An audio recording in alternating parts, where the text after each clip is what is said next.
Georgetown Mayor Alfred Mentor criticized Vice President Barrett Jagdeo's recent remarks regarding a proposed property revaluation plan by the mayor and city council on Friday, calling them misguided and reckless. Speaking at a press conference, Mentor clarified that the council's intention was not to conduct a wholesale revaluation of the city's properties, but rather to address the instances where properties are not classified correctly and are therefore not paying the appropriate rates and taxes. On Thursday, Vice President Barrett Jagdeo stated that his government would not support the move. The pronouncement from him, as I did indicate in a letter to the media, that it's a misguided one. It's one that, had he understood the direction that we are taking as a body, he would not have stated that, because our aim is never to address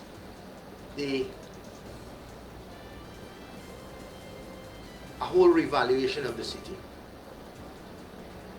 and to have that place before this council. We are very clear as to what we want. We are very clear as to how we want to treat with these issues, and we are very clear as to how we want to address those issues. It's obvious that based on our various meetings with the various officers and so on and so forth, we've learned of the challenges that we've having with Evaluation Division. We've set out to have meetings prior with Evaluation Division, and those meetings never come forth.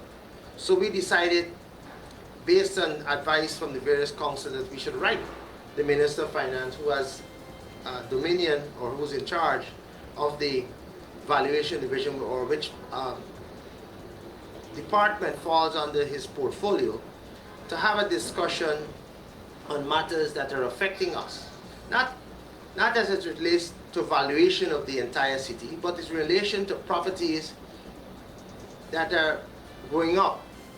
Properties that have been 1 and 2 stories but are now 8 or 9 stories. Properties that are not paying their right classification of rates to the council. Those are matters that we want to engage. We also want to engage those 45 percentile that are delinquent, and we have, as a council, have just made a decision to be able to ask those persons to write to us, ask those persons to reach out to us, so that we can find workable solutions and to resolve those issues. The Vice President is playing politics, Mentor said. Stated otherwise, but to play politics when we have to treat with unions. We've made commitments to the unions. We've made commitments to the people in the various constituencies. We've made commitments about treating with drainage matters.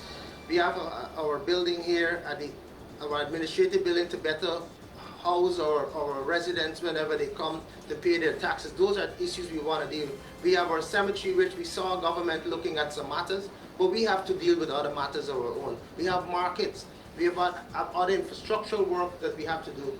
But 45% of the persons have not been honoring their obligations, and those are the persons we want to treat with. We can't have 55% of the people, of citizens and homeowners, honoring their response, which include pensioners, which is a significant amount of the population. Those people come here and line up and pay and honor their obligation, but there are a number of other major players who are not paying their rate of taxes. And then I would see the Honorable Vice President chose to speak to telling them, don't pay.